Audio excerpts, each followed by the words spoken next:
Buenas tardes a todos, bienvenidos al nuevo webinar del Comité de Neumonología Crítica del capítulo de Kinesiología Intensivista de la SATI. El día de hoy el webinar se trata del manejo de los pacientes con insuficiencia respiratoria con COVID-19 y referencia de expertos. ¿Sí? Los expertos que nos acompañan hoy son el doctor Gastón Murias, que es el jefe de la Unidad de Terapia Intensiva del Hospital Británico de la Ciudad de Buenos Aires, y es actualmente el director del Comité de Neumonología Crítica de la Sociedad. Está el licenciado en Terapia Física Mariano Setén, que es jefe de Kinesiología de CEMIC de la Ciudad de Buenos Aires también, y es exdirector del Comité de Neumonología Crítica del capítulo. Y el terapista físico Norberto Tiribelli, que es kinesiólogo de planta del Hospital Churrucavisca y de guardia del Hospital Santo Eugenio, ambos de la Ciudad de Buenos Aires, y es exdirector del capítulo de Kinesiología Intensivista de la Sociedad Argentina de Terapia Intensiva. El objetivo de este webinar y el motivo del mismo es intentar aclarar para todos los profesionales que trabajan en cuidados críticos algunos temas quizá controversiales, ¿sí? O que se han vuelto controversiales con esta pandemia. Los sucesos que se vienen produciendo en distintos lugares evolucionaron con un montón de publicaciones, ¿sí? Un montón de información de diversa calidad y digamos, de diversas fuentes. Todo esto yo creo que pensamos que muchas veces puede confundir o ensuciar la toma de decisiones, ¿no? Entonces, la idea del comité y del capítulo fue que tres expertos en el área de los cuidados respiratorios críticos, que aparte de tener una alta calidad científica y experiencia en el tema, tienen roles en la gestión del trabajo con estos pacientes, nos pueden ayudar a clarificar muchos de estos temas y a poder trabajar lo mejor posible en lo que viene en el futuro. Así que, bueno, les doy la bienvenida a Gastón, a Mariano y a Norberto. Esto va a transcurrir como una conversación, ¿sí? Vamos a tratar algunos tópicos que consideré controversiales o que pueden ser de utilidad para los asistentes. Y por supuesto están los expertos abiertos a las consultas que puedan surgir en el desarrollo del webinar. Si les parece, comenzamos con los tópicos que consideraba plantearles. Gastón, Mariano y Norberto tienen el micrófono abierto, pueden... Hola a todos, yo soy Gastón Murias. Desde ya, gracias por la invitación y charlemos un rato. Hola, buenas tardes, soy Mariano Setén. Bueno, un placer estar en esto y ver, a pesar que todavía no hemos recibido gran cantidad de pacientes, alinearnos en ciertos tópicos sobre el manejo parece relevante, esperando el mayor ingreso de pacientes con esta enfermedad. Hola a todos, yo soy Norberto Tiribelli. Bueno, gracias por la invitación. Bueno, como decía Mariano, estamos todos ahí a la espera. Así que celebro que podamos charlar para ver si podemos acordar algunos puntos, como planteaba Marco. Una cosa, Marco, por favor. Sí. Lo que vamos a discutir acá son opiniones personales, ¿sí? Y por más que esto sea un webinar organizado por la sociedad, siguen siendo las opiniones personales de quienes aquí estamos y por lo tanto, como opiniones personales que son opinables. Y digo esto porque en el último tiempo han aparecido varias cosas escritas que se han viralizado en donde alguien se arroga la potestad de ser SATI, como si esto fuera una comunicación oficial y claramente ninguna de esas cosas lo han sido. Cuando SATI publica algo, lo publica a nombre de SATI, está en la página de SATI y y las cosas están para ser discutidas ahí, eventualmente, pero a esa publicación se llega con un proceso de discusión previa de un montón de gente que está charlando y discutiendo estas cuestiones hasta que se consensúa algo, y esto es finalmente lo que se termina escribiendo y publicando. Acá es una cosa intermedia, somos miembros de SATI, estamos en SATI, formamos parte de los comités, pero siguen siendo opiniones personales. Perfecto, muchas gracias por la aclaración. Justamente mi idea era que estas opiniones personales partieran de referentes que pueden ser, digamos, darle un marco a las opiniones para que la gente pueda tomar o dejar lo que cada uno opina, ¿no? Si les parece, empezamos con el temario. Adelante. A mí me gustaría conocer seguramente, en principio les pido, vamos a seguir un orden, digamos, si les parece, comenzás Gastón, sigue Mariano y Norberto, que es el orden que tengo acá en la pantalla, y con los siguientes tópicos vamos alternando el orden. El primer tópico se refiere me interesaría conocer, todos digamos, tienen roles de gestión en sus unidades. Por lo tanto, me gustaría conocer las normativas de manejo que tienen ante la insuficiencia respiratoria de estos pacientes COVID-19, que han planeado, qué opinan al respecto, o qué sugerencias pueden dar al respecto, ¿sí?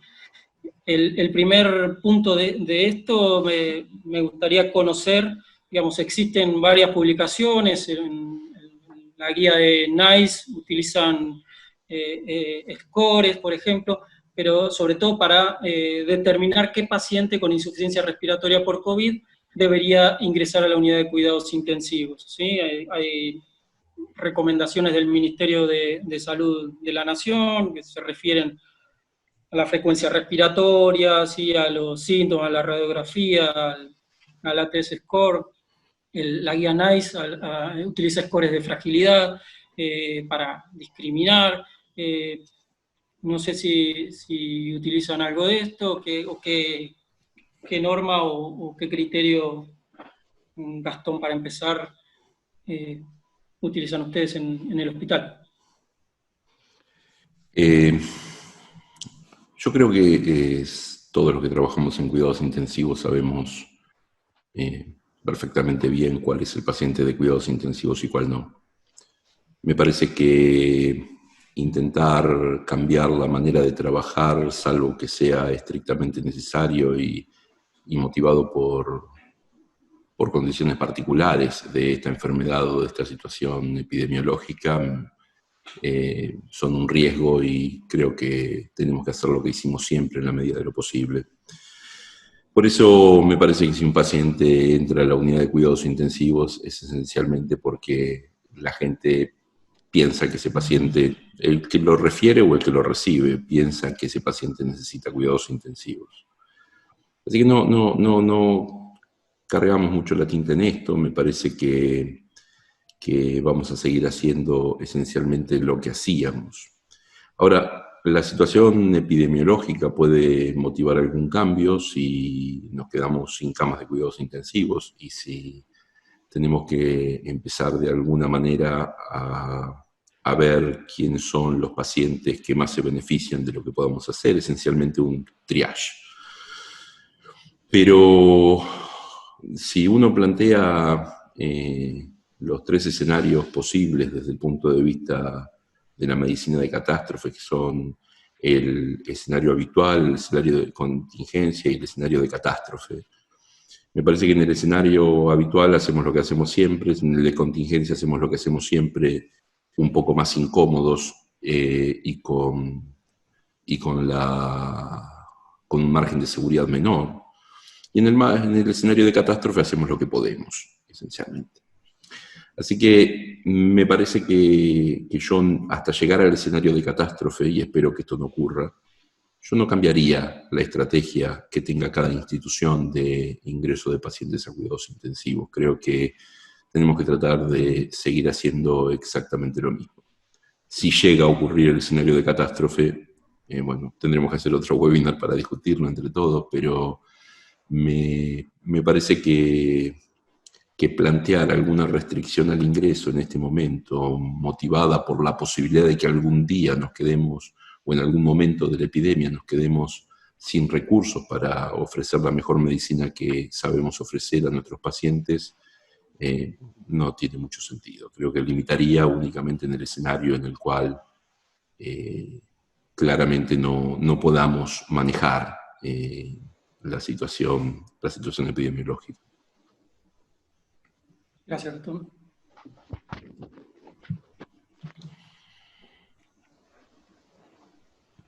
Bueno, sigo yo, soy Mariano. Coincido plenamente con Gastón, tenemos que hacer nuestra práctica habitual y lo mejor posible. Entiendo Perdón, que, Mariano, no se escucha lo que estás diciendo.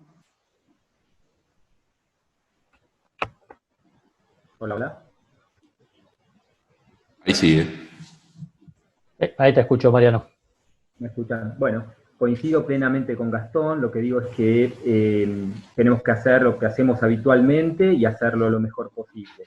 Pero entiendo que viendo lo ocurrido en otros países desbordados por la pandemia, todos nos hemos volcado a tratar de escribir y afinar nuestros criterios de ingreso a la terapia intensiva.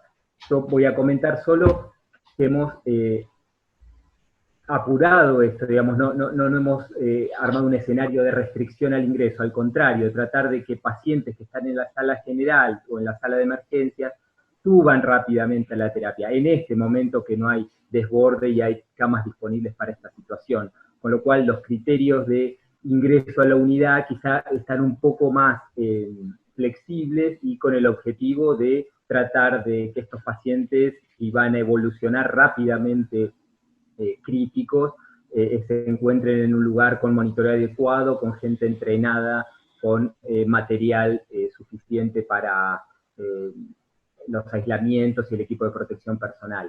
Nosotros hemos determinado que aquellos que tienen menos de 94 de saturación, con 40% de fracción estirada de oxígeno, más frecuencias respiratorias por arriba de 25 respiraciones por minuto, de excitación o algo de deterioro del sensorio, eso suban directamente a la terapia intensiva. Se asemeja bastante a lo que hacemos habitualmente, pero quizá una observación un poco mayor en cuanto a la frecuencia respiratoria y a niveles de saturación quizá no tan críticos como para ir a la terapia intensiva. Esa quizá es la decisión diferente que hemos tomado pensando en rápida progresión de la insuficiencia respiratoria. Gracias, Mariano. Bien, bueno, soy Norberto. Bueno, yo creo que estoy de acuerdo con lo que comentaron tanto Gastón como Mariano. Yo les cuento un poco, en el Hospital Churruca, digamos, se ha consensuado un poco con el servicio de infectología y en base a las guías de referencia que ha sacado el Ministerio de Salud, bueno, hemos adherido un poco a eso. Como contaba Mariano, la verdad que no es nada nuevo. En general, la idea es que los que van a subir a terapia intensiva son los pacientes que tienen falla respiratoria aguda, más signos de aumento del trabajo respiratorio, como hacemos habitualmente. En nuestra unidad, por ahí se ha enfatizado un poco en conjunto con el servicio de infecto, bueno, ser bastante prolijo con las medidas de protección personal, que me parece que es algo que, como veníamos hablando también con Marco y con Mariano, y lo comentó Gastón también, creo que lo mejor que podemos hacer es hacer lo que sabemos hacer todos los días de la manera más razonable posible y tratar de proteger a todo el personal de la manera adecuada. Gracias, Norberto. Bien. Si alguien quiere agregar algo más sobre este tópico, lo damos por... ¿Continuamos? Simplemente sí. recordar traten de hacer lo que hacemos siempre, durante este tiempo nos han pedido de tener equipos de refuerzo y personal que viene de otros sectores. Bueno, lo primero que tenemos que hacer es actualizarlo con la situación del cuidado habitual en las unidades. Después, si hay una situación extraordinaria, está bien tener escrito el plan B, el plan C o la contingencia ante la catástrofe, pero el primer paso es tratar de entrenar a esa gente en lo que hacemos habitualmente, que es lo que estamos haciendo ahora y es más simple de mostrarles. Perdón, y Marco, para reforzar, bueno, entre las cosas que hacemos habitualmente, me parece que con algunos de estos pacientes pues, está la aplicación de BNI de alto flujo, pero creo que ese va a ser un tema que vas a plantear después, ¿no? Sí, justamente el tópico siguiente es el paciente que progresa en la insuficiencia respiratoria, digamos, y nosotros deberíamos aplicar un soporte ventilatorio. Sabemos que hay sociedades que están recomendando el soporte no invasivo, cánula nasal de alto flujo. Tenemos información de otros países donde se estuvo aplicando. Quería saber la opinión. Si querés empezar, Mariano. Muy bien. Bueno, sabemos cuáles son las indicaciones precisas de los dispositivos no invasivos, ¿sí? Tanto la ventilación invasiva como la cánula nasal de alto flujo. Con lo cual, ¿por qué creemos que en esta situación de insuficiencia respiratoria aguda va a funcionar algo que ya ha demostrado que en otros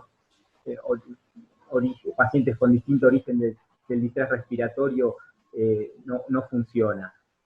Sumado a eso, tenemos el riesgo de aerosolización y, en tercer lugar, que no es algo menor y que también lo hemos charlado con Gastón, es que el consumo de oxígeno de los dispositivos de alto flujo es altísimo, 3 o 4 veces más de lo que consume un ventilador mecánico, con un beneficio incierto y con reportes de que los pacientes rápidamente progresan a insuficiencia respiratoria más grave y tienen peor evolución en la intubación tardía. Así que me parece que no arriesgaría a este grupo de enfermos con esta nueva entidad a situaciones que no han demostrado a lo largo de las publicaciones científicas mejor resultado que las alternativas que utilizamos habitualmente. No retrasar la intubación, etc. Y con el agregado del riesgo de aerosolización, que es una de las situaciones más complejas de esta pandemia que estamos atravesando, la transmisibilidad del virus y el personal de salud rápidamente infectado a partir de los contactos con esos enfermos. Así que nosotros en la institución hemos descartado como alternativa la cánula nasal de alto flujo, al menos en esta etapa, por la evidencia disponible ante la insuficiencia respiratoria aguda hipoxémica y por el riesgo de aerosolización. Perfecto, gracias, Mariano. Norberto, Sí, yo creo que estamos de acuerdo con Mariano. Bueno, y algo se ha escrito sobre esto, no recuerdo si ya salió publicado, Marco, porque bueno, la posición del capítulo y del comité de Neumo. Pero bueno, como planteaba Mariano, la verdad que estos de movida parecen ser los pacientes más difíciles, los pacientes con los que más dudas tenemos en utilizar tratamientos no invasivos, digamos. Hemos discutido mucho acerca de si tiene algún sentido, digamos, y si da buen resultado usar tanto alto flujo como ventilación no invasiva en estos pacientes, y yo creo que en los últimos años estamos usando cada vez menos métodos no invasivos fuera quizá de la falla respiratoria posoperatoria o del edema agudo de pulmón. Con la insuficiencia respiratoria hipoxémica de nuevo, la verdad que los resultados son malos. Como decía Mariano, pensar en utilizarlo ahora en el contexto de, además, una gran cantidad de pacientes y pensando que quizás muchas de las personas que van a tener que implementarlo no son expertos en el tema, parece que expone bastante a los pacientes a demora en la intubación, que me parece que sería uno de los peores escenarios, además de, como decía Mariano, el riesgo de contaminación del personal. Así que en el hospital también hemos acordado en la terapia intensiva no utilizar tratamientos no invasivos inicialmente. Gracias, Norberto. Bueno, sí, totalmente de acuerdo.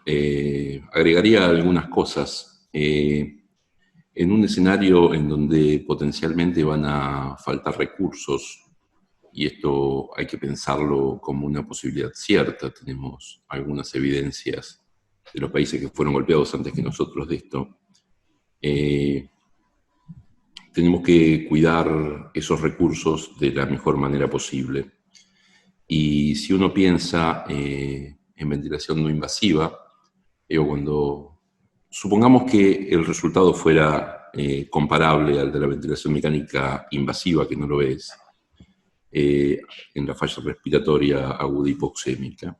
Pero aún en ese escenario, imagínense la cantidad de veces que tendría que entrar alguien a acomodar una máscara, a acomodar el setup del ventilador, a mover cuestiones, exponiéndose con los riesgos, además del aerosol, el simple hecho de la frecuencia de contacto con estos enfermos, y además de todo esto, cada vez que entra consumiendo elementos de protección personal que probablemente hacia el final de la epidemia, cuando los proveedores ya no nos estén reponiendo las cosas y ya no sea ni siquiera una cuestión de dinero, comprarla o no comprarla, nos van a faltar.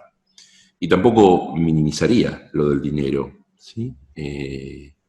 La situación económica del sistema de salud era bastante frágil, y esto viene a ser como una suerte de masazo adicional. En los últimos años los ingresos de las instituciones se han reducido drásticamente, las empresas de medicina prepaga han trasladado solo parcialmente los aumentos de las cuotas que han hecho sus afiliados, y los hospitales están en una situación financiera muy incómoda. A esto le tenemos que agregar que hemos tenido que incurrir en gastos importantes, y a esto le tenemos que agregar además que los quirófanos y todas las cosas que normalmente generan recursos están paradas. Entonces, si bien no es este el motivo principal, tampoco lo desoiría, ¿saben? Es una de esas situaciones en las cuales nos vamos a tener que plantear cómo hacemos después para sobrellevar económicamente este desastre que se nos va a generar en una economía que ya venía golpeada, ¿no? Pero me parece que la dilapidación de recursos que la cánula de alto flujo o la ventilación no invasiva producen, tanto, como decían hoy, en oxígeno, elementos de protección personal, el aumento del riesgo por los aerosoles y por la frecuencia de contacto de los pacientes, y sobre todo la falta de resultados clínicos que avalen esto, me parece que si uno quiere utilizar estos métodos, claramente se está encaprichando y no tiene ninguna evidencia para hacerlo. Desaconsejamos claramente en el hospital que se utilice esto, y hemos acordado, sí, que son métodos que no vamos a utilizar. Bien, tenía pensado dejar las preguntas de los asistentes para el final, pero hay una pregunta que está referida justamente a este tema y por ahí quedaría fuera de contexto si la dejo para el final, así que cualquiera de los tres que quiera responder, o más de uno puede hacerlo. Un asistente pregunta que si dispusieran del helmet como interfaz y con sala de presión negativa con sistema de filtros EPA individual, ¿no? Y aún no hay disponibilidad de cama en la unidad de terapia intensiva, si igual seguirían la misma conducta o, bueno, se va a un extremo corriendo el riesgo de un paro cardíaco por hipoxia, ¿no? Pero la pregunta es si seguirían la misma conducta o harían alguna objeción a eso.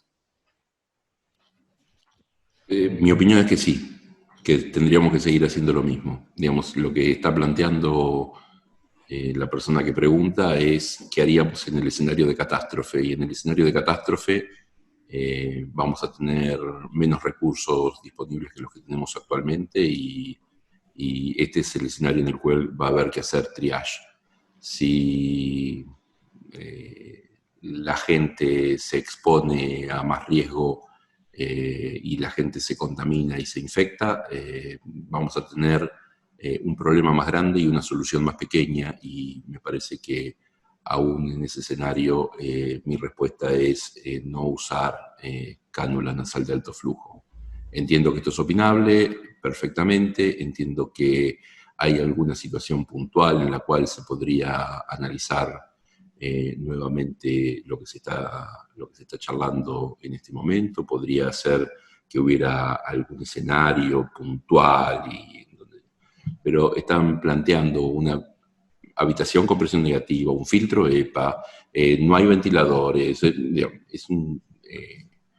es plantear un escenario que es bastante improbable, digamos, de existencia de unos recursos no frecuentes, como la ventilación, como la habitación con presión negativa y los filtros EPA, en un escenario en donde además no hay un ventilador. Me parece que nos van a faltar habitaciones con presión negativa antes que ventiladores. Sí, yo estoy... Gracias, Gastón. Norberto. Sí, yo estoy de acuerdo con todo lo que ha dicho Gastón.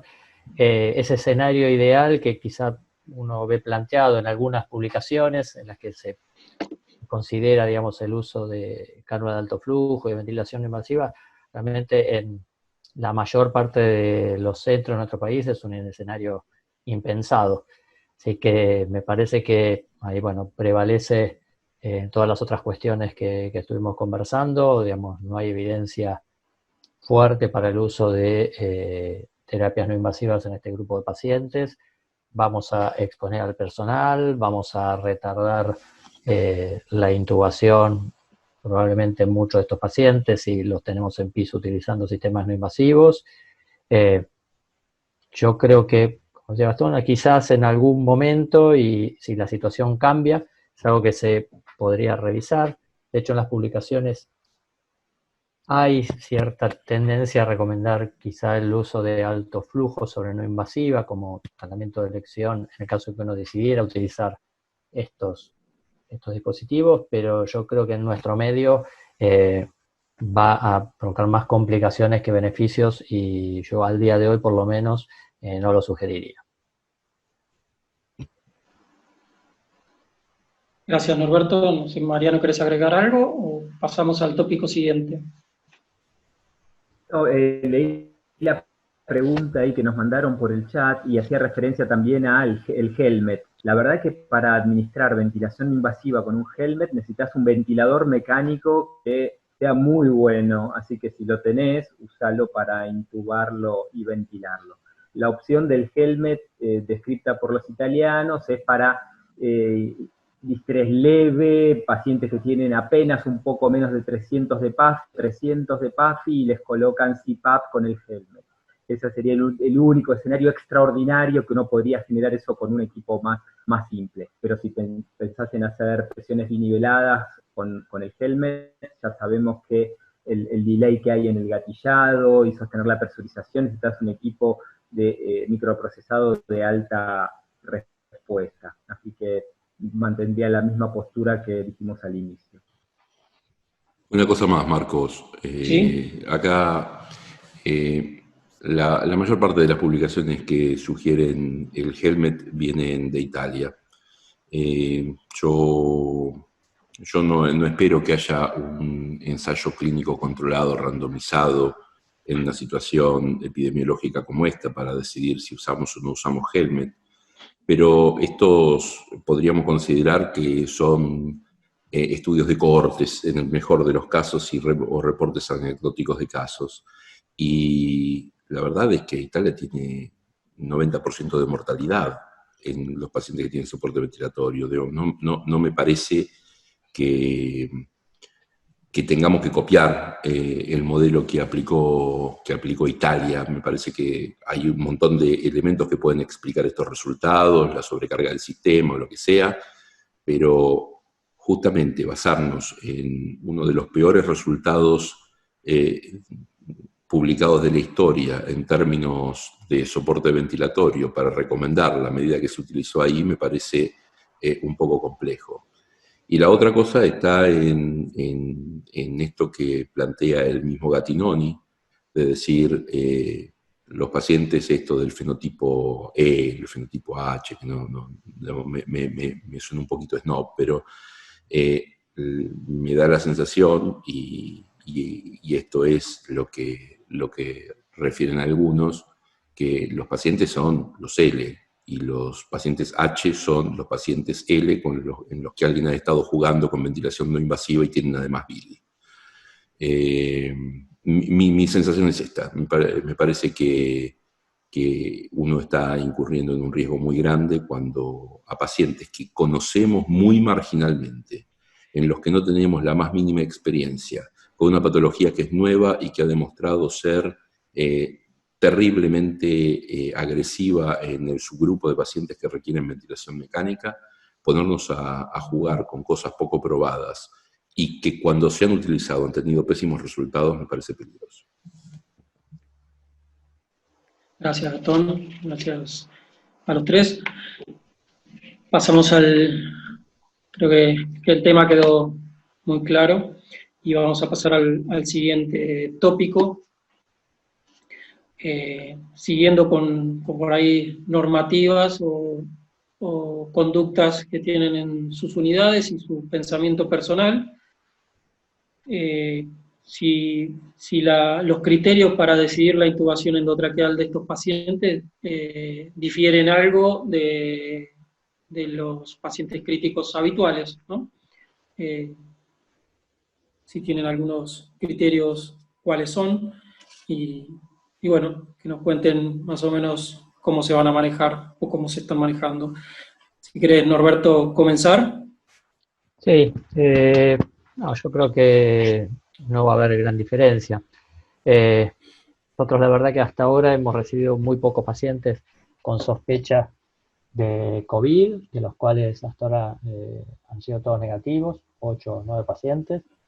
Y la verdad, bueno, los criterios para intubarlos y ventilarlos o conectarlos a la ventilación mecánica, en el caso de algún paciente que ha venido ya traqueostomizado previamente, son los mismos que los de otros escenarios de pacientes con falla respiratoria aguda.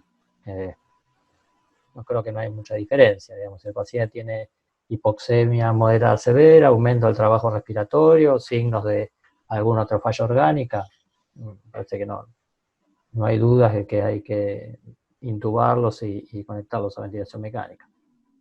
En cuanto al procedimiento en sí. En cuanto al procedimiento, en el hospital se ha acordado con el servicio de infectología. Nos estamos manejando con tres personas, digamos, en la sala en el momento de la intubación, un médico, que es el que va a ir a la cabecera y va a intubar al paciente, un kinesiólogo y una enfermera, y una cuarta persona que va a ser un médico, en el caso de que hubiera fracaso en el intento de la intubación.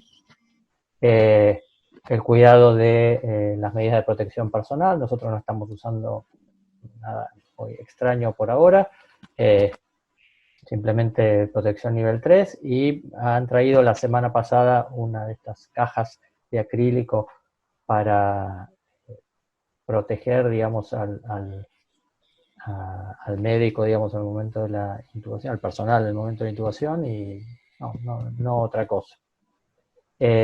Sí, bueno, como se ha escrito en las guías, la intubación va a ser una intubación de rápida secuencia, la oxigenación va a ser con máscara con reservorio a 15 litros por minuto, y creo que todos hemos visto numerosas de estas guías circulando y creo que todas acuerdan más o menos en los mismos puntos.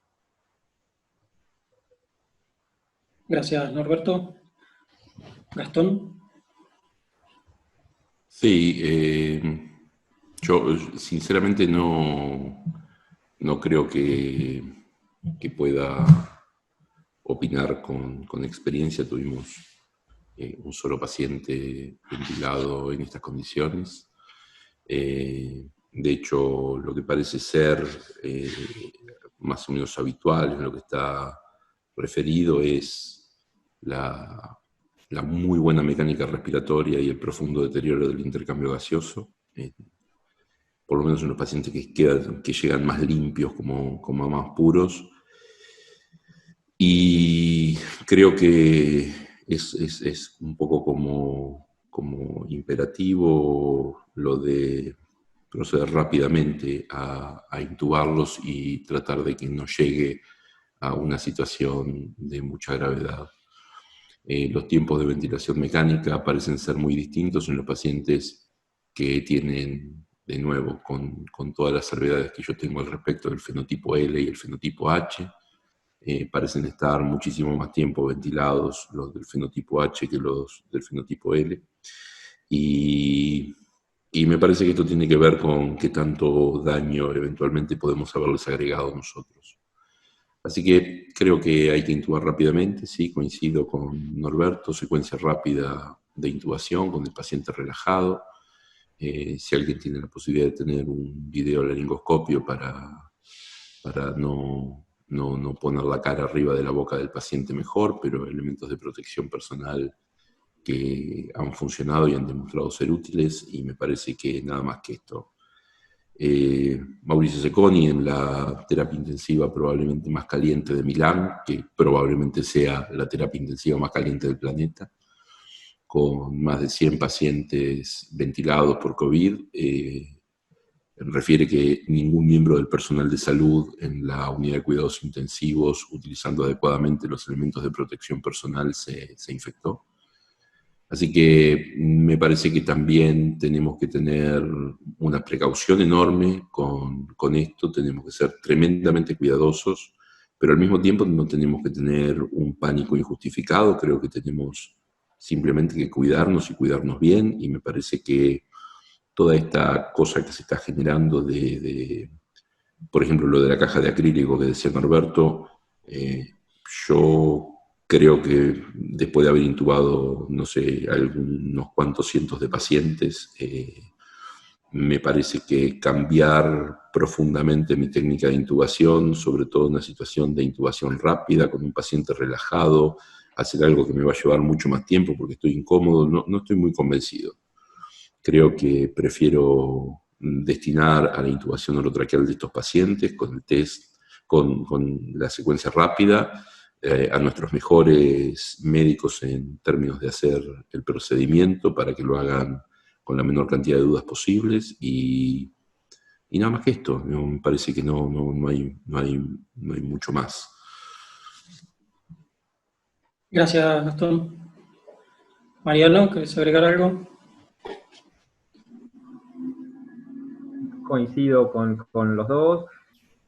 En cuanto a los criterios de intubación orotraqueal, los que se usan habitualmente, no hemos planificado nada diferente. Sí, en cuanto a la forma de intubación, de que el más experto de la unidad se encuentre para ese procedimiento, el médico más experto de la unidad, y con un asistente, ¿sí?, que se va a encargar de programar el ventilador y pasar las drogas. Podría ser enfermero, kinesiólogo, indistintamente el que esté más apto en ese momento. Así que tratar de manejarlo con 2 operadores y uno afuera listo para ingresar en caso que se complique, tener bien armado un plan de contingencia en caso que la intubación sea dificultosa, y priorizar la protección personal como está descrito y como se han puesto en las guías de SATI sobre el uso de filtros expiratorios, etc.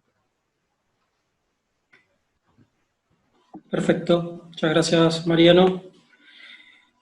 El tópico siguiente se refiere principalmente cómo van a comenzar la ventilación mecánica invasiva, el modo, el setting y los parámetros de seguridad que van a utilizar, la estrategia que tienen ante esto y qué estrategias piensan utilizar ante la hipoxemia refractaria, ¿sí? Ante un paciente que no responde ante la ventilación estándar inicial. Gastón, si quieres iniciar. Tenemos pocas cosas que han demostrado reducir la mortalidad en terapia intensiva y una de ellas es la ventilación mecánica protectora. Me parece que no hay muchas discusiones de que hay que utilizarla. Otra es el decúbito prono. Me parece que tampoco hay muchas dudas de que hay que utilizarlo y que hay que utilizarlo tempranamente. Tengo dudas serias sobre cómo vamos a setear PIP. A ver, fenotipo H es un paciente con distrés, digamos, hace lo que hiciste siempre en un paciente con distrés, con BIL y estas cosas. Fenotipo L, cuando los pacientes tienen mucho deterioro del intercambio gaseoso, pero una mecánica respiratoria no comprometida. Esta falta de compromiso de la mecánica respiratoria tiene que ver con la falta de colapso alveolar. Y si hay colapso alveolar, el uso de PIP puede tener un sentido y los niveles de PIP pueden ser unos, pero si no hay colapso alveolar, me parece que el análisis de qué PIP utilizar es un análisis totalmente diferente. Yo creo que en esta situación, sin colapso alveolar, uno se tendría que plantear seriamente si va a utilizar niveles altos de PIP en alguna circunstancia. Y me parece que únicamente lo haría en el caso de demostrar fehacientemente que utilizar niveles de PIP más altos sacan al paciente de una situación de hipoxemia refractaria.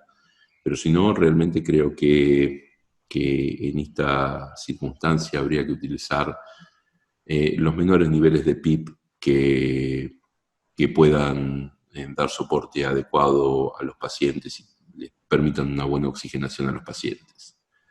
Así que un poco esto, ¿no?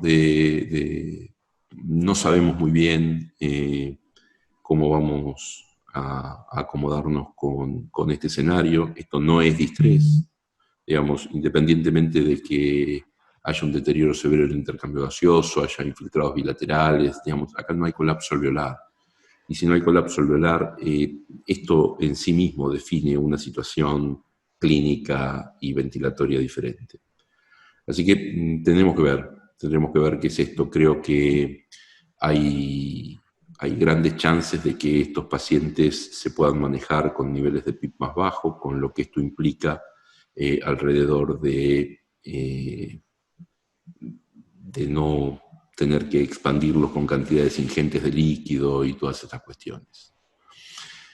Y la otra cosa que ha demostrado bajar la mortalidad de estos pacientes, o de los pacientes, y que acá probablemente parezca ser un poco más crítica para no pasar de la situación L a la situación H, tiene que ver con la relajación muscular y evitar el drive respiratorio grosero que estos pacientes parecen tener, según refiere todo el mundo. Así que en esta cuestión me parece que, salvo en el uso de PIP, que en donde yo en lo personal prefiero utilizar la curva de compliance para el seteo de la PIP, me parece que en esta situación particular del paciente limpio, el fenotipo L, que llega a la unidad de cuidados intensivos, el resto de las cosas haría exactamente lo mismo que hago en cualquier paciente con hipoxemia severa, bajando el volumen corriente para tratar de no romper sus pulmones, limitando la driving pressure, poner a los pacientes en decúbito prono y tenerlos relajados hasta que haya una situación clínica más estable. Y creo que así como hacíamos las ventanas de sedación antes de utilizar los scores de sedación para tener a los pacientes en el plano más superficial posible. Creo que acá lo que vamos a tener que hacer son ventanas de relajación. Y estas ventanas de relajación para ver si el paciente sigue desbocado, tratando de respirar cantidades importantísimas, o si lo que podemos hacer ya es desandar un poco el camino porque este drive respiratorio súper exacerbado ya no está presente. Así que prono, ventilación protectora, relajación muscular, y relajación muscular no por 48 horas, sino hasta que se solucione la tormenta de respuesta inflamatoria, y prono, en un escenario de recursos escasos, utilizaría la aproximación que el doctor Rodrigo Cornejo en Chile ha demostrado que es segura, de tener a los pacientes 72 horas seguidas en prono y no estar dándolos vuelta para un lado y para el otro todos los días. Gracias, Gastón. Mariano.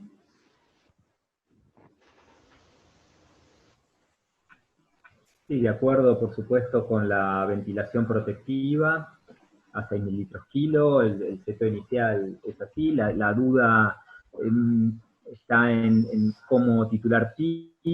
Con los años nos hemos calmado un poco en este aspecto, ya habrán escuchado otras discusiones, arrancamos con estrategias mucho más agresivas, de PIP más altas, pero evidentemente por lo que se viene relatando y lo que hemos observado en los pacientes que tuvimos internados que tienen compliance relativamente normal, no muy baja. En nuestras discusiones sobre qué método utilizar, estandarizar un poco eso, nunca nos ha gustado la tabla de PIP-CO2, pero tenemos que reconocer que parece ser lo más seguro en este contexto de pacientes no reclutables o no respondedores a PIP. Se podría agregar alguna de estas estrategias de valoración de potencial de reclutamiento, propuesta por el grupo de Toronto y demás, para quienes están entrenados podría ser una alternativa, viendo ahí un diferencial de PIP y qué volumen reclutado hay. En particular, nosotros donde trabajo tenemos dos unidades separadas de terapia intensiva, en una de ellas utilizamos este método para reconocer pacientes reclutables, en la otra hemos decidido utilizar la tabla de PIP-CO2, que por supuesto cuando uno se acerca a valores elevados de CO2, esos valores de PIP parecen despreciables y nos quedarían no tranquilos de tener a alguien con 80 de FiO2 y 12 de PIP o 14 de PIP. Así que hemos buscado una alternativa, un mix entre la tabla de PIP-CO2 hasta 50% de CO2, que da 8 a 10 de PIP, la tabla original del ARMA. En caso que con esto no alcance el objetivo de oxigenación, pasar a la estrategia propuesta por el Express, pero bajando el nivel de presión meseta a entre 25 y 30 centímetros de agua. Esto es, uno llega a 50% de FiO2 y 10 de PIP, no alcanza el objetivo de oxigenación, comienza una escalada de a 2 centímetros de agua hasta alcanzar 25 centímetros de agua de meseta, ver si eso alcanza el objetivo de oxigenación, y si no, seguir subiendo la PIP hasta llegar a 30. Sabemos que la estrategia del Express había demostrado cierta tendencia a mayor mortalidad en los pacientes que tenían mayor compliance, pero que eran los menos graves en realidad, y suponemos que si estos pacientes, a través de la tabla, llegamos a 50 de FiO2 con 10 de PIP y sin alcanzar el objetivo de oxigenación, que es 60 de PO2, va a tener PIP por debajo de 150, estamos más cercanos de los pacientes con el estrés severo que los leves. Así que eso es un poco lo que hemos tratado de pensar y buscar alguna alternativa, que la tabla de PIP-CO2 cuando hay demasiada hipoxemia parece quedar corta. De los pacientes que tuvimos, algunos fueron respondedores otros no, con compliance más elevada requirieron niveles más bajos de PIP-CO2. Un poco esa es la propuesta. Y quedaría ahí que siempre estuvo un poco mal visto el uso de óxido nítrico a partir de esas revisiones, que daban mayor fallo renal y sin gran cambio en la oxigenación. La verdad que tanto Gattinoni como contactos que tuvimos a través de Marco Bessi con Robert Kakmare, que ellos no lo descartan de usarlo como para ganar tiempo o como obviamente un potente vasodilatador pulmonar en este contexto que el BQ tiene un impacto parece mayor que el de reclutamiento, como mencionaba Gastón. Gracias, Mariano. Norberto. Bueno, no, de acuerdo con lo que han dicho tanto Gastón como Mariano. En nuestro hospital, digamos, hace tiempo tenemos un protocolo de ventilación mecánica en pacientes con distrés respiratorio, que en general lo llevamos adelante sin muchos inconvenientes. Para esta situación lo hemos adaptado y simplificado un poco. Yo les diría que básicamente lo que hacemos es utilizar ventilación protectora con volúmenes corrientes bajos. Inicialmente utilizar la tabla de PIP-FiO2 pensando en todos estos reportes que muestran que muchos de estos pacientes tienen mecánica respiratoria normal o cerca de lo normal y que quizás no necesitan niveles altos de PIP. Y poniendo, digamos, algunos puntos de corte, digamos, si con esa ventilación estándar iniciada con volúmenes corrientes bajos y con la tabla de PIP-FiO2 el paciente continúa, digamos, no lo podemos manejar la hipoxemia porque tenga por debajo de 150 de PaFiO2, o si la mecánica respiratoria es muy anormal, nosotros ahí lo que pensamos hacer, porque esto es el plan, digamos, todavía no hemos tenido pacientes en los cuales implementar esta estrategia. Si hay una alteración de la mecánica severa o si hay hipoxemia severa con esta ventilación estándar, evaluaremos un poco mejor la mecánica respiratoria y quizá ahí evaluar el potencial de reclutamiento o la presión de apertura de la vía aérea podrían ser herramientas bastante sencillas de utilizar, y obviamente el uso de posición prona. No, creo que no tengo mucho más para agregar.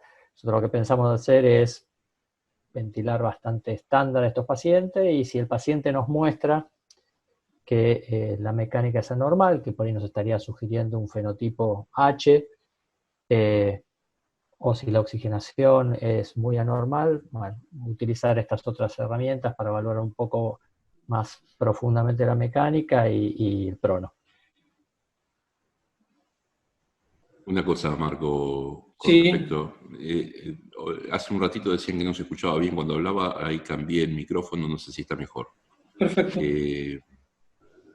Una cosa que con respecto al óxido nítrico, cuando administramos óxido nítrico en el distrés, aún con todas las discusiones que pueda haber sobre si cambia o no cambia la mortalidad y estas cuestiones, simplemente tal vez como un mecanismo para evitar algún paciente que se muere por hipoxemia refractaria, lo que estamos haciendo es administrar inhalado un vasodilatador muy potente que llega preferentemente a las zonas bien ventiladas, y a partir de esa llegada a las zonas bien ventiladas reduce la fracción de Shunt.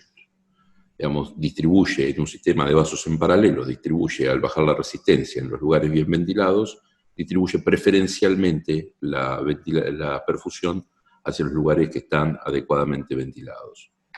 Esto tiene una racionalidad, por lo menos fisiológica, muy alta, en el sentido de decir, en el escenario en donde el problema está en la ventilación, agregar el óxido nítrico vasodilata las regiones que tienen menos problemas con la ventilación y las cosas tienen que funcionar mejor, por lo menos desde el punto de vista de la fracción de Shunt.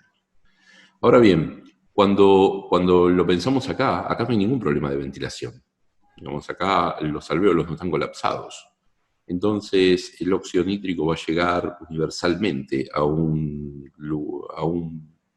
pulmón que tiene la ventilación normal y que no tiene áreas de colapso. Y de nuevo, estamos hablando del paciente con el fenotipo L y no con el fenotipo H, en donde Digamos, yo a eso lo sacaría, eso es distrés y se acabó. Digamos, esto, el que me interesa es el otro, el paciente que viene más limpio. Digamos, y en esos pacientes, la verdad es que no encuentro sentido al uso de óxido nítrico. No encuentro sentido porque no hay ninguna vasodilatación selectiva que generar. Además, me encuentro con un problema conceptual con esto, lo mismo que con ECMO.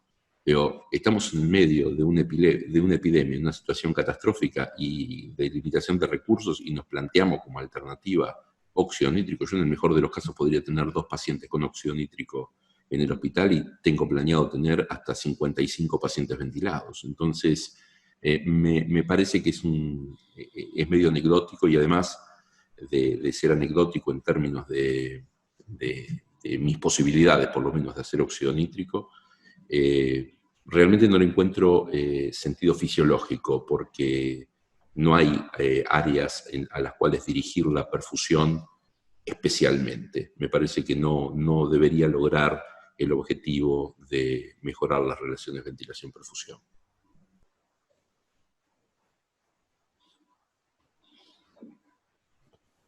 Gracias, Gastón.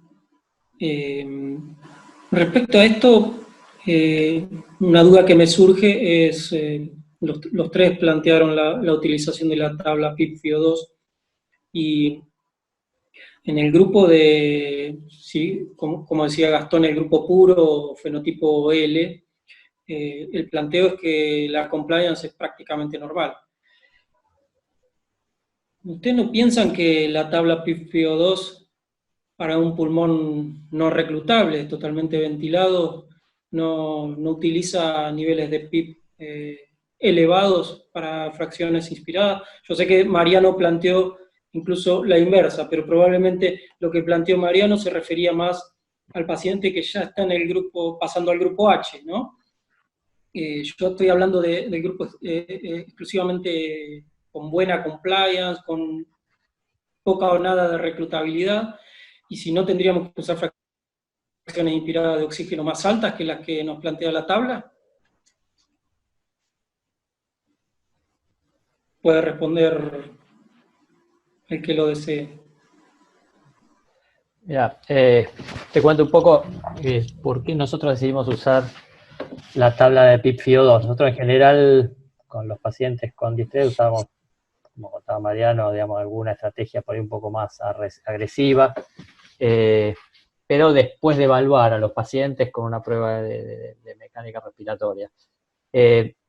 Pensando en que estos pacientes van a, muchos de ellos, digamos, tienen, como decías, mecánica normal, buscamos una herramienta que en general, a lo que es la media de PIB que usamos en pacientes con distrés respiratorio, nos va a llevar probablemente los niveles de PIB un poco hacia abajo de eso. Y pensando también en que, si bien ha recibido muchas críticas a lo largo de mucho tiempo, hay algunos trabajos del grupo Gattinoni que muestran que la tabla de PIB-FIO2 parece ser, de los métodos de selección de PIB, el que parece tener mejor correlación, aunque siempre es baja, con la reclutabilidad de los pacientes, con lo cual uno pensaría que si el paciente tiene bajo potencial de reclutamiento, va a necesitar niveles de PIB más bajos, y si tiene más potencial de reclutamiento, va a necesitar niveles de PIB un poco más altos. ¿Qué va a pasar, digamos, quizá con los pacientes que tienen bajo potencial de reclutamiento porque tienen una mecánica normal, pero como tienen el agregado de una alteración en la perfusión, tienen más hipoxemia? Bueno, creo que eso todavía no lo hemos visto y es algo que yo por lo menos no creo poder responderte en este momento. Pero nosotros hemos decidido usar la tabla de PIB-FIO2 porque nos va a plantear una estrategia un poco más conservadora que la que utilizamos habitualmente, y me parece que en la mayoría de estos pacientes, por lo que vemos viendo en las publicaciones, bueno, parecería ser más aconsejable. Gracias, Norberto. Me refería justamente a ese paciente que nombraste en particular, el paciente que quizá no tiene reclutabilidad, que está hipoxémico y que la tabla nos llevaría a niveles de PIB elevados para llegar a fracciones de oxígeno elevadas, Sí, pero digamos, para conseguir el objetivo de oxigenación. perdón, que te interrumpe, Sí. pero creo que tenemos, digamos, también, en general, cuando uno va subiendo en la escala, digamos, de la tabla de PIB-FiO2, cuando llega a valor alrededor de 0,6, 0,7, bueno, probablemente uno tenga que pronar también al paciente, y ahí ya estemos combinando dos métodos, ¿no? No sé si seguiría subiendo indiscriminadamente los niveles de PIB hasta que lleguemos a 1 de FIO y tengamos al paciente con 20, 25 de PIB. Probablemente uno prone al paciente mucho antes de eso. ¿Y si pronado Marcos, continúa la hipoxemia? Perdón. Marco. ¿Sí? Yo coincido con tu preocupación. Yo hablé de PIB basada en oxigenación, pero no hablé nunca de la tabla de PIB FiO2 de Layer 10 Network. Yo realmente a esa tabla no le encuentro mayor sentido y me parece que para la mayor parte de los pacientes que ventilemos en el fenotipo H es bastante incierto cuál va a ser el nivel de PIB que los beneficie. La PIB, ¿por qué puede mejorar la oxigenación de los pacientes? Puede mejorarla por una redistribución de la ventilación o por una redistribución de la perfusión. La ventilación puede mejorar con PIB si PIB es capaz de reclutar unidades que están colapsadas y homogeneizar de alguna manera la ventilación. Acá no hay ninguna unidad colapsada. Y si no hay ninguna unidad colapsada, pretender que reclute PIB es absolutamente absurdo. Ahora, lo que puede hacer PIB también es redistribuir la perfusión por modificar las resistencias vasculares pulmonares regionales.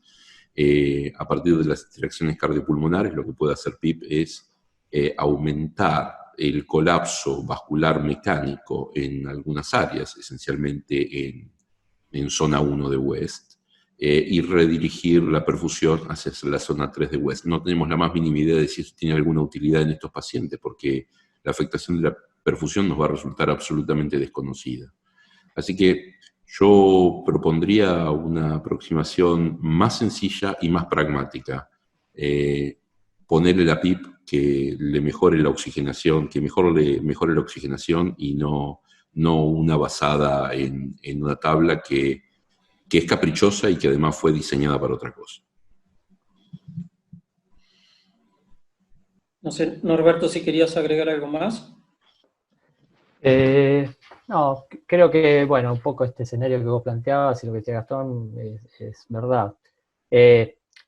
También creo que en el escenario de tener un paciente, digamos, con hipoxemia severa, con FiO2 alta, digamos, con PIB moderada y pronado, si uno está en un lugar donde no tiene acceso, y probablemente en el contexto de la pandemia, digamos, no tengamos mucho acceso a otra herramienta, digamos, ni a óxido nítrico, ni a ECMO, lo único que nos va a quedar es hacer un intento de subir la PIB y ver si eso tiene algún efecto sobre la oxigenación.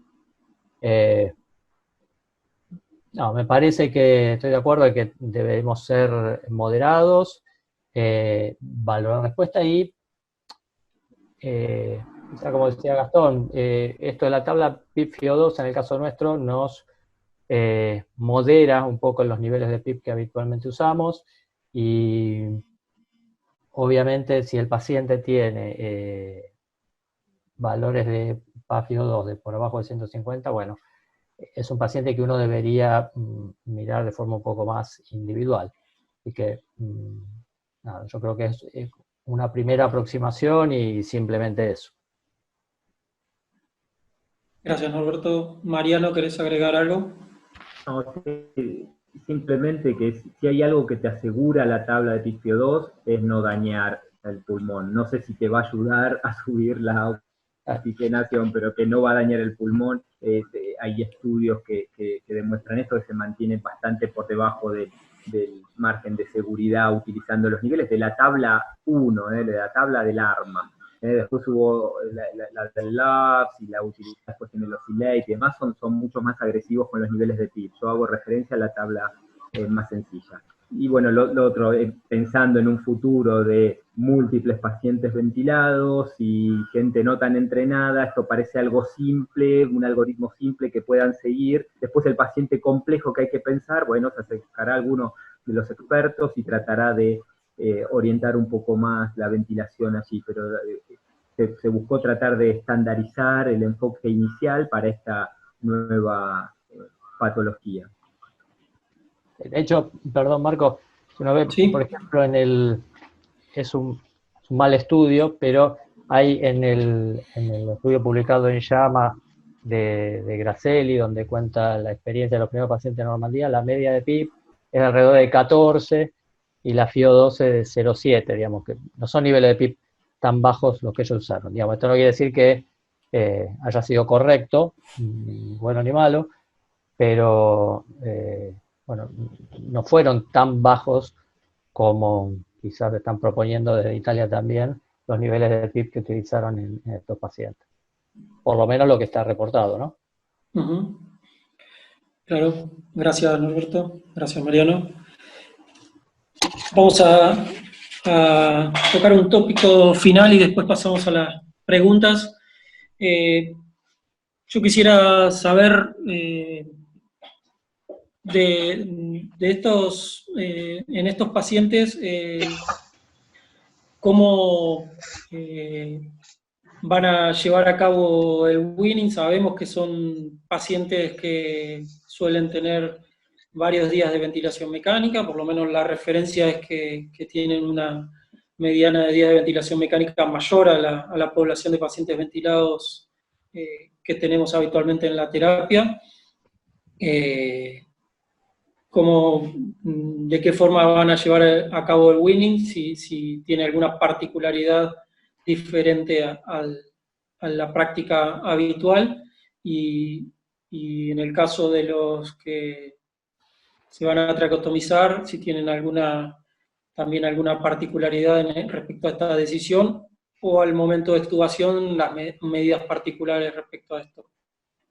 ¿Querés, Mariano, responder?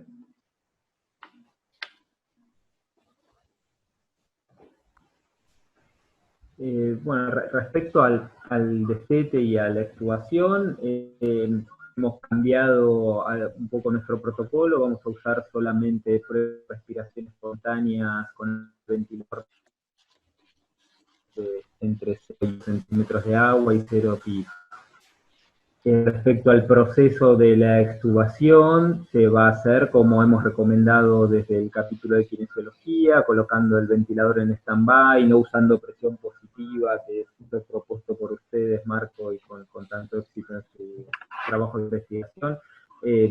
Eso no lo vamos a hacer, se va a retirar aspirando a presión negativa, con la cobertura con un campo estéril la cabeza y la boca del paciente, y nos queda duda si utilizar las cajas de acrílico para este proceso. Estoy tratando ahí de entrenar un poco a ver si eso podría ser de utilidad para el proceso de extubación como para minimizar la exposición. Eso respecto a la extubación y la remoción de la vía aérea artificial. Respecto a la traqueostomía, hemos prolongado un poco la decisión de los tiempos hasta la traqueostomía, esperando 3 semanas.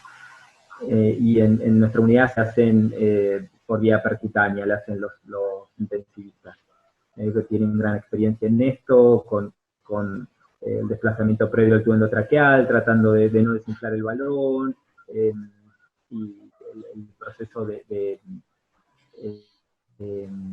hecho por punción y dilatación sin mayor dificultades en el momento de la exposición de la vía aérea. Esa es la modificación, esperar al menos hasta el día 21 antes de tomar la decisión de la traqueostomía. No sé si había algo más que habías preguntado, Marco, no, en la secuencia nomás. No, gracias, Mariano, perfecto, muy claro. ¿Norberto? ¿Algo por agregar? No, de acuerdo con Mariano, nosotros, pues bueno, me parece que sí es hay que pensar que durante el periodo post-extubación no vamos a poder hacer, digamos, ventilación no invasiva, ni alto flujo como prevención, ni como tratamiento de la falla de extubación, así que quizás uno va a tener que ser un poco más conservador a la hora de evaluar los resultados, ¿no?, de las pruebas de respiración espontánea. Que bueno, es difícil decir, bueno, vamos a hacer algo muy diferente a lo que hacemos habitualmente, pero quizás en esos pacientes uno dice, bueno, sí, hizo una prueba que está, digamos, un poco marginal, pero lo vamos a extubar y lo vamos a poner alto flujo para prevenir la falla de extubación. Bueno, con estos pacientes obviamente no lo vamos a hacer, así que, bueno, creo que eso tenemos que tenerlo en mente.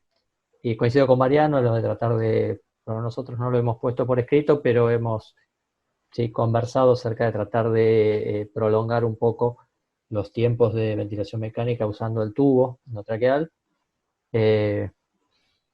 Esperemos que los tubos nos lo permitan, digamos, pues pensando que vamos a usar mucha humidificación pasiva, digamos, también esto probable que genere, digamos, alguna dificultad por la estrechez, digamos, de la vía aérea, digamos, con el paso del tiempo, pero bueno, la idea es tratar de demorar también la realización de la traqueostomía hasta por lo menos las 3 semanas.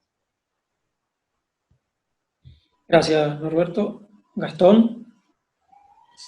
No mucho, digo, me parece que esto que planteaba originalmente de hacer ventanas de relajación para ver cuál es el momento en el cual el paciente deja de correr riesgo de romperse con la ventilación espontánea.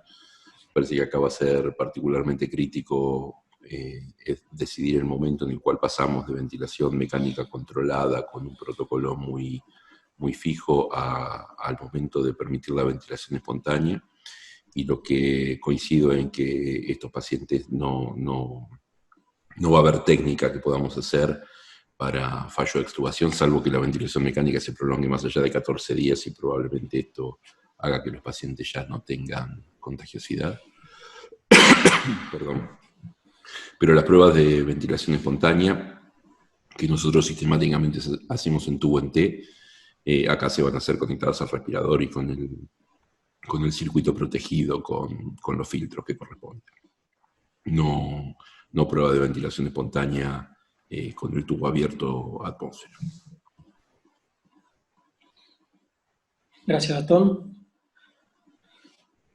Bueno, vamos a pasar a algunas preguntas de los asistentes. Josefina pregunta si las tablas PIP FIO2 ajustan a presión plató y driving pressure. ¿Cómo corregirían eso? Bien, te cuento, digamos, nosotros el estudio original, digamos, del ARSNet, bueno, el único límite era el nivel de presión plató y, digamos, como en el caso de que el paciente tuviera niveles muy elevados de PIP y superara los 30 centímetros de agua de presión plató, bajar el volumen y por debajo de un cierto nivel, digamos, obviamente si uno llegaba a niveles muy altos de PIP, la presión plató quedaba liberada. Eso es lo que estaba descrito en el ARSNet original.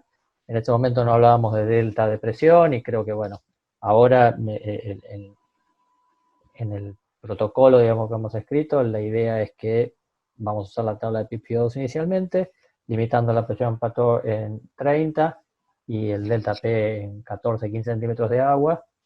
Si con esto, si con la programación inicial el paciente tiene valores de presión plató elevadas o valores de delta P elevados, uno debería bajar el volumen corriente, pero probablemente ya eso sea un signo de que eso es un paciente problemático, ¿sí?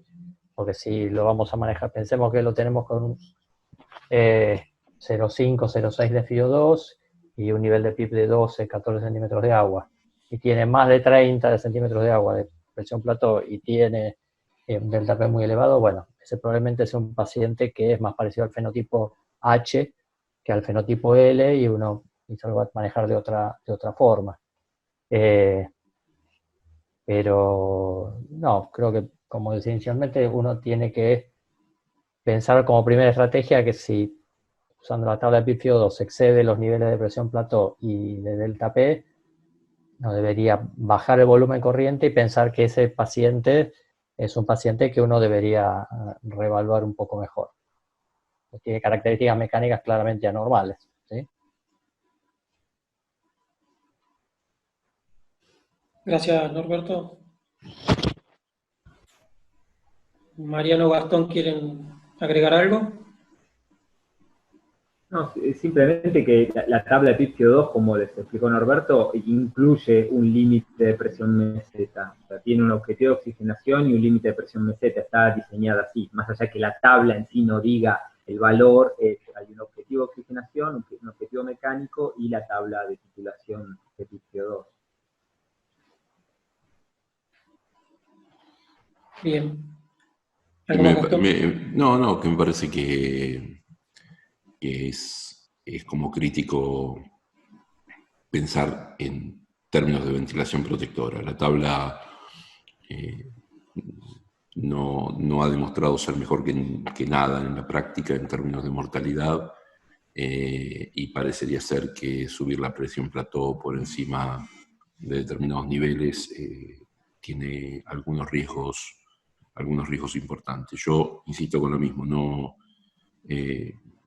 a pesar de que creo que vamos a tener que utilizar la PIP como una herramienta para mejorar la oxigenación en un escenario en donde no hay colapso alveolar, lo que me plantearía es usar la PIP que a este paciente le produzca la mejor oxigenación independientemente de las combinaciones que plantea la tabla. Si a este paciente la mejor oxigenación se le dan 5 centímetros de agua de PIP, usa 5, y si se le dan 15, usa 15. No, pero no trataría de homologar algo que ha sido pensado en el término del colapso alveolar, no lo trataría de homologar a una situación en donde no hay colapso alveolar. Esta me parece que es la primera definición que tengo, y claramente no hay ningún nivel de PIP por el cual pagaría el riesgo de aumentar groseramente las presiones de distensión del sistema respiratorio, salvo que sea una herramienta vital para sostener la oxigenación del paciente por encima de algún nivel muy crítico. Gracias.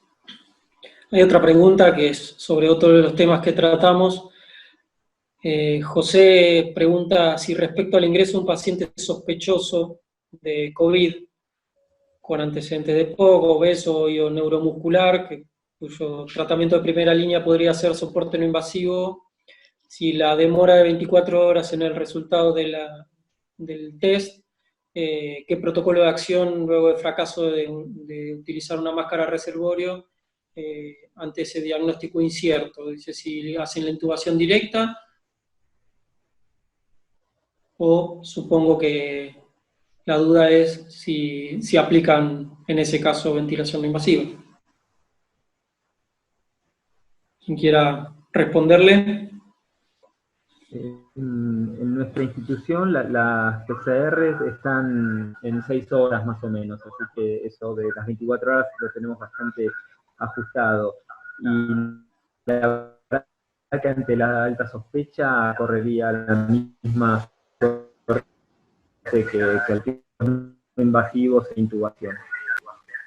Perdón, Mariano, ¿podría repetir porque se entrecortó y no se entendió lo que dijiste? En CEMIC tenemos para hacer PCR en 6 horas aproximadamente. Eso nos acorta esta propuesta de quien preguntó que esperar 24 horas. No obstante eso, los pacientes estos de riesgo correrían la misma suerte que el resto, ante la duda si tienen o no COVID-19. Optaríamos por intubación precoz, no probar métodos no invasivos.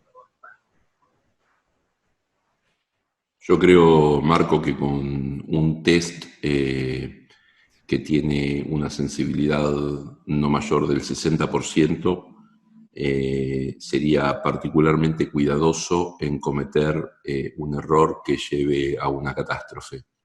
Digo, en el marco de incertidumbre, en terapia intensiva, uno históricamente ha tratado de cometer el menos grave de los errores.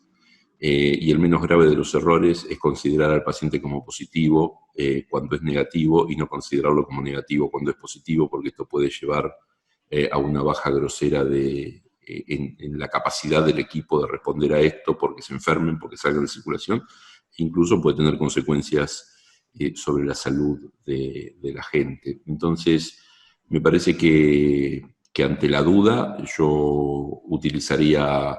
De hecho, tuvimos un paciente con lo que probablemente sea una toxicidad por bleomicina.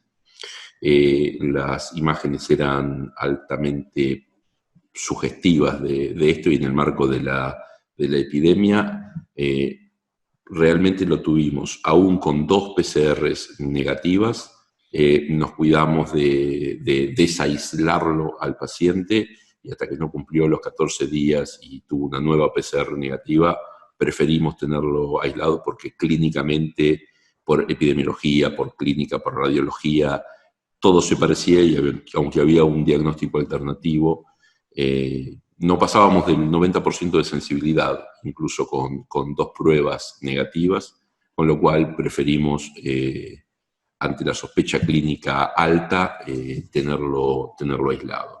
Si nosotros hubiéramos desaislado al paciente, seguramente hubiéramos tenido algunas ventajas, hubiéramos consumido menos métodos de protección personal, hubiéramos tardado menos tiempo en atenderlo y todas estas cuestiones, pero la verdad es que me parece que el menos grave de los errores es tratar como positivo a un paciente negativo y no como negativo a un paciente positivo. A ese paciente yo no le hubiera hecho ventilación no invasiva bajo ningún punto de vista.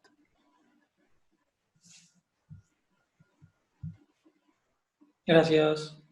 Norberto, ¿querés agregar algo?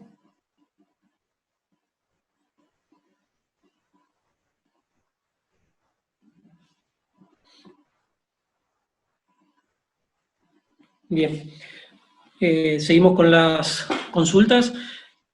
Antonella pregunta si tanto para la extubación o la traqueostomía esperan un test negativo.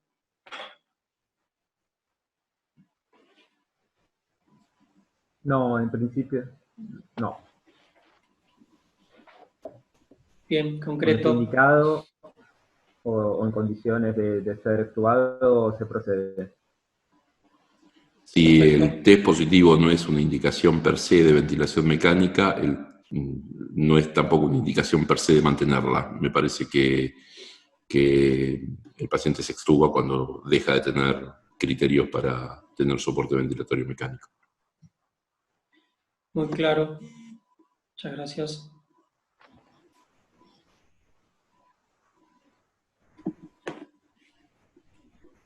Para Gastón, Marco pregunta sobre el uso de corticoides, si lo consideras a quién y en qué momento.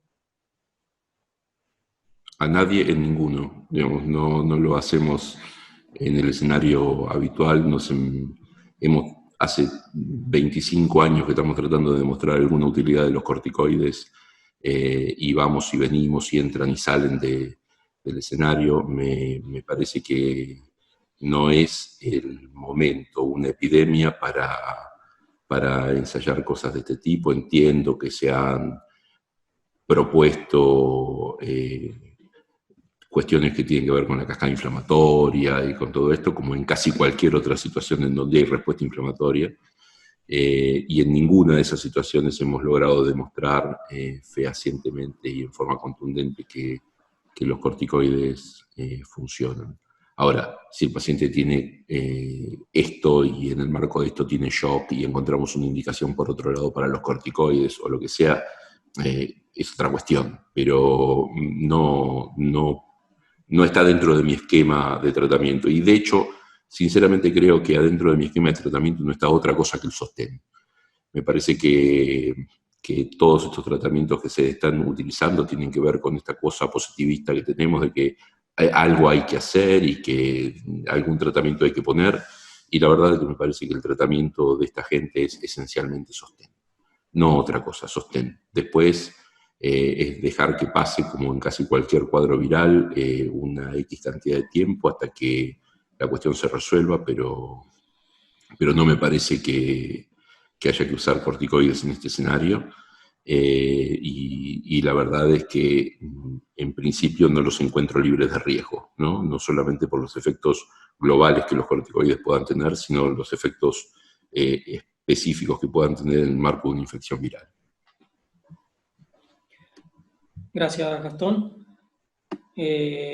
Acá hay un par de preguntas. A Jorge, que pregunta cuánto tiempo usar cánula de alto flujo antes de decidir la intubación. Bueno, respondo rápidamente que lo que se acaba de plantear los tres expertos es no utilizar cánula de alto flujo. Y a Lorena, el trabajo que nombró Gastón de 72 horas de prono, el doctor Cornejo de Chile. Janina pregunta si buscan evaluar el potencial de reclutamiento para determinar cuál de los fenotipos tenemos y si lo incluyen en el protocolo. Algo comentaron, pero si quieren agregar algo al respecto. Bueno, nosotros un poco lo que había comentado antes, en el caso de que el paciente con la ventilación inicial, digamos, tenga alteraciones importantes en intercambio gaseoso, menos de 150 de PaFio2 o complicaciones en términos de mecánica respiratoria, esto es que no pongamos mantener los objetivos de presión plató y de delta P, bueno, ahí sí hacemos una prueba de una evaluación de la función pulmonar, que eso incluye evaluar la presión de apertura de la vía aérea y tratar de definir si el paciente es reclutable o no, ¿sí? En esto la verdad es que no hay mucha evidencia. De hecho, digamos, esto de la evaluación del potencial de reclutamiento es algo que ha aparecido bastante recientemente, por lo menos la prueba esta que describe Chen del grupo de Breuillard. Y yo personalmente no estoy demasiado convencido con el umbral este de 0,5 de el cociente de insuflación. Pero bueno, por ahora es lo que tenemos y está contemplado dentro de esta prueba de función pulmonar en los pacientes que teóricamente podrían estar más graves. Gracias, Norberto. Si alguien quiere aclarar algo más sobre este tema, si no, otra pregunta. Y terminamos. La última pregunta va a ser, Camila pregunta, sostiene que las primeras recomendaciones no se recomendaba la maniobra de prono por el riesgo de infección del personal, supongo, por la cantidad de personal que se necesita, y si utilizan algún protocolo de prono pensando en estos riesgos, o lo hacen como se prona a todos los pacientes con distrés que tienen indicación en sus unidades. 4 personas, un protocolo en donde esté perfectamente definido qué se hace antes, qué se hace durante, qué se hace después, y por 2 motivos, no solamente por la exposición del personal, sino por el consumo de recurso humano, 72 horas consecutivas en prono, y después vemos. Me parece que independientemente de otras cuestiones y de que esto ha demostrado ser seguro, me parece que tenemos que un poco cambiar nuestro enfoque, y todas las conductas que tomamos normalmente en la atención fuera del escenario de contingencia o de catástrofe, me parece que tienen que ver con las cosas que han demostrado ser más seguras para los pacientes. Acá tenemos que empezar a poner en la balanza cuáles son las que son más seguras para el personal. Y en el marco de esto me parece que, aunque no hubiera sido demostrado que es seguro hacer 72 horas en prono, yo trataría de hacer 72 horas en prono, y mucho más cuando sabemos que esto se puede hacer con seguridad. Hay que cuidarse mucho, hay que cuidar el recurso humano porque no corresponde que nos enfermemos en la atención de los pacientes y porque además los mismos pacientes necesitan que estemos sanos. Así que no trataría de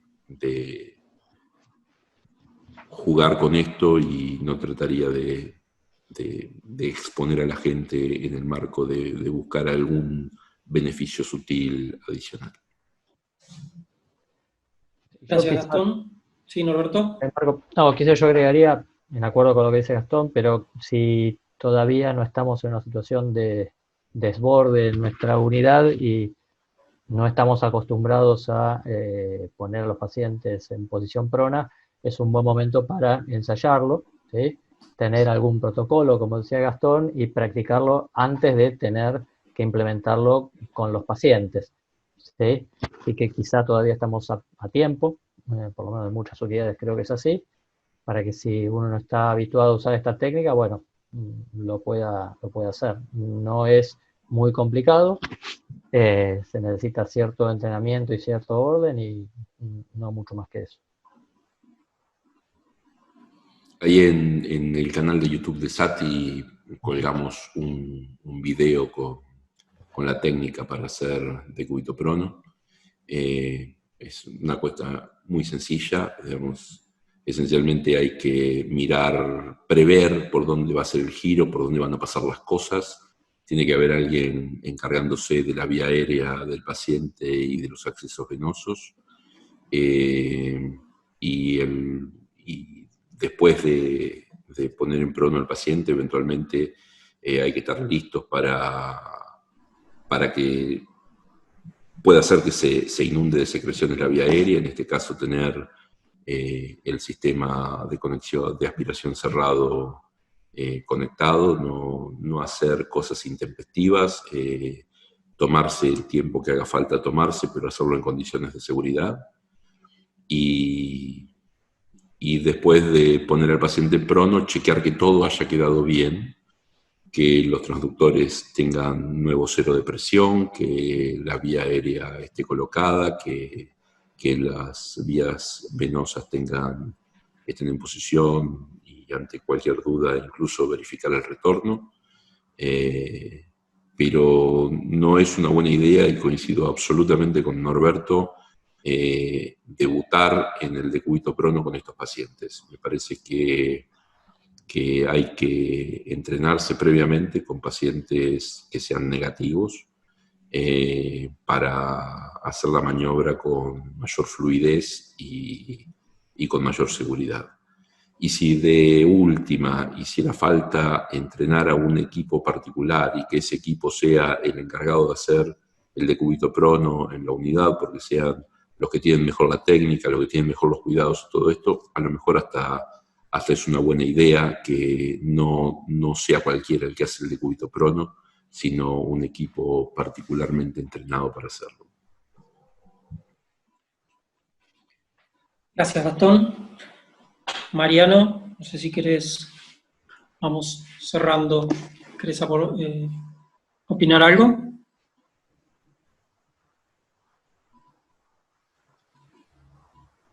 Bien, bueno, muchas gracias a los tres expertos, gracias Gastón, Mariano y Norberto. La verdad que fueron muy claros en sus explicaciones. Creo que nos aclaran el camino a muchos de los que trabajamos en cuidados críticos. Eso también da tranquilidad, saber hacia dónde uno va, en qué camino, y me parece que la intención de este webinar era dar herramientas a los asistentes y dar tranquilidad en cómo poder manejarnos ante lo que viene en el futuro. Les recuerdo a todos que en el canal de YouTube de Sati pueden encontrar videos cortos, explicativos de varias de estas cosas que estuvimos hablando recién. Son recomendaciones del Comité de Neumonología Crítica del capítulo de Kinesiología Intensivista, respecto a distintos manejos respiratorios de los pacientes. Obviamente son opiniones, la mayoría,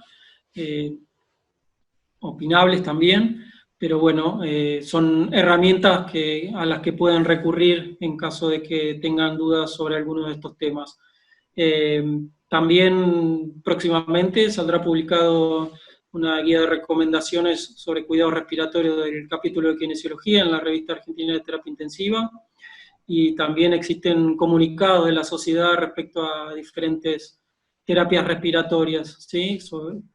Últimamente, estos últimos días, se publicó sobre el uso de soporte ventilatorio no invasivo, y también sobre el uso de dispositivos para realizar ventilación, que no sean ventiladores mecánicos, para realizar ventilación mecánica, los requerimientos mínimos que considera el Comité de Neumonología Crítica. Así que tienen un montón de información, digamos, avalada por la sociedad, discutida por un montón de expertos de distintos comités, y avalada por la Comisión Directiva de la Sociedad Argentina, así que tienen recursos como para poder apoyarse, y cuentan con los comités de la sociedad ante cualquier duda o sugerencia. Nuevamente les agradezco a los expertos y les mando un saludo a todos. Muchas gracias y a todos, por favor, cuídense, que no tenemos que enfermarnos. Gracias. Saludos a todos y muchas gracias. Me parece que ha sido muy productivo. De acuerdo con Gastón, hagamos lo que hacemos habitualmente en condiciones de seguridad. Cuidémonos.